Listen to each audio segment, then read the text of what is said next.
आज से 3 साल पहले मैं 10वीं क्लास के सेकंड टर्म के इम्तिहान दे रही थी। उस दिन हमारा आखिरी पेपर था। हम पेपर से जल्दी फ्री हो गए थे तो हमें एक शैतानी सूझी कि हम मरियम का बॉयफ्रेंड देखने जाते हैं। मरियम हमारी बहुत अच्छी दोस्त थी। छुट्टी के टाइम वो लड़का उसके रास्ते में आया करता था। हम उस दिन मरियम के साथ गए तो हमेशा की तरह वो लड़का बाइक पे आ रहा था। हम सब ने उसे पहली बार देखा था। उसके साथ उसका कज़न भी था, लेकिन मैंने सिर्फ उसके बॉयफ्रेंड को ही देखा था। उसके कज़न ने मुझे देखा तो उसने घर जाकर मरियम को मैसेज किया कि जो आखिर में लड़की खड़ी थी वो कौन थी। मरियम ने सब फ्रेंड से पूछा कि वो लड़की कौन थी। फिर मरियम की बहन ने आहिस्ता से बताया कि वो आयशा थी। मरियम और मैं बहुत अच्छी फ्रेंड्स थी। हम हर बात एक दूसरे से शेयर करते थे। मरियम मुझे बहुत अच्छी तरह जानती थी। उस लड़के ने मरियम से कहा कि अपनी फ्रेंड से मेरी दोस्ती करवाओ। मरियम ने दूसरे दिन मुझे कहा तो मैंने उसे साफ साफ इनकार कर दिया। मैंने उसे कहा कि मैं तुम्हारी हर बात मानने को तैयार हूँ, लेकिन ये बात हरगिज़ नहीं मान सकती।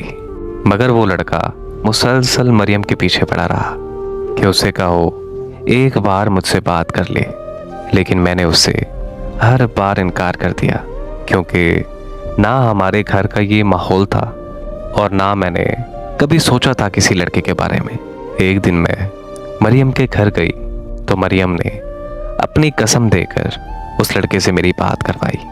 मरियम की कसम की वजह से मैंने उससे बात की।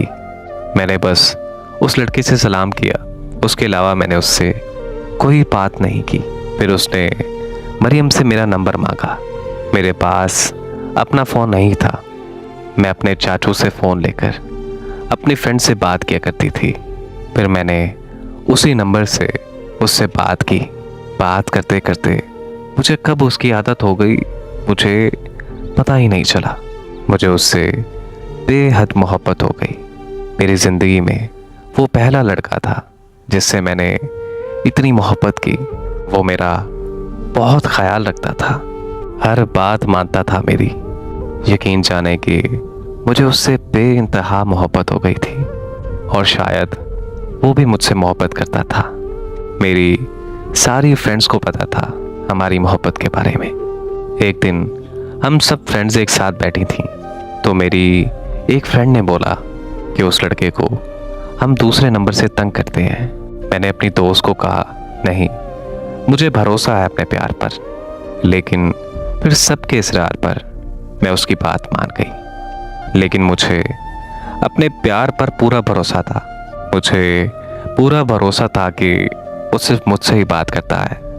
मेरी फ्रेंड ने उसे मैसेज किया, हेलो जान।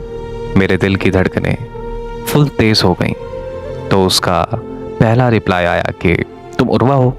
मैं वो मैसेज देखकर बिल्कुल हैरान हो गई कि ये उर्वा कौन है।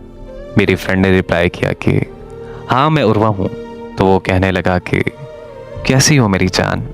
मैं ये सोच सोच कर रोए जा रही थी। मेरी फ्रेंड्स मुझे चुप करवा रही थी। यकीन जाने कि वो दिन क़यामत का दिन था मेरे लिए।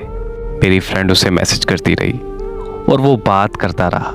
वो बिल्कुल मेरी दोस्त से उसी तरह बात कर रहा था जिस तरह वो मुझसे बात किया करता था। ये देखकर मैं बिल्कुल खामोश हो गई और अपने घर वापस आ गई। घर आकर फ़ोन देखा तो उसके मैसेजेस आए हुए थे। मेरी फ्रेंड ने मुझे कहा था कि उसे इस बारे में कुछ मत बताना, हम देखते हैं कि वो खुद बताता है या फिर नहीं। लेकिन मुझसे कहाँ सब्र होता था।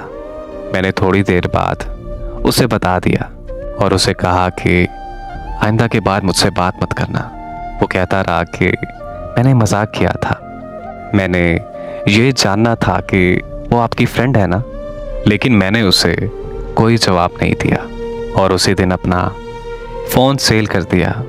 और फिर मैं देखते ही देखते बहुत ज़्यादा बीमार पड़ गई। बहुत ज़्यादा रोती थी मैं। मेरे घर वाले मेरी वजह से बहुत ज़्यादा परेशान थे।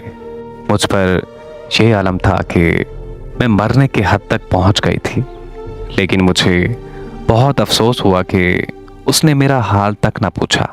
मुझे उसकी बातें, उसकी खाई हुई कस्में बहुत याद आती थीं, और जो उसने मुझसे वादे किए थे वो भी मुझे बहुत याद आते थे। मैंने उसे अपना सब कुछ मान लिया था। मैंने ये कभी नहीं सोचा था कि हम दोनों एक दूसरे से दूर हो जाएंगे।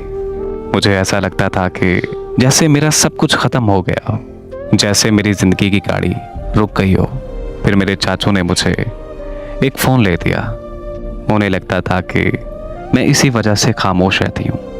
मैंने अपनी व्हाट्सएप आईडी बनाई और उसका नंबर मेरे पास पहले से ही सेव था। उसको पता चल गया था कि मैंने फ़ोन ले लिया है। हम दोनों बस एक दूसरे के स्टेटस देखा करते थे, बात तो हम बिल्कुल नहीं करते थे। वो डेली उस लड़की के लिए स्टेटस लगाता था जिस लड़की से वो बात करता था। मैं उसके स्टेटस देखकर रोती रहती थी, लेकिन मैं उससे कोई शिकायत नहीं करती थी, न उससे कुछ कहती थी। एक दिन उसका स्टेटस देखकर गुस्से से मैसेज किया मैंने, तो आगे से जवाब आया कि आपको क्या मसला। मुझे सब कहते थे कि उसे ब्लॉक कर दो, लेकिन मुझ में उसे ब्लॉक करने की हिम्मत नहीं थी। फिर कुछ माह के बाद हमारी एक बार फिर से बात होने लगी। वो फिर से मुझसे प्यार भरी बातें करने लगा। मुझे एक बार फिर से उसकी आदत हो गई। मैं उससे शादी की हद तक सीरियस थी। फिर उसने मुझे मिलने का कहा।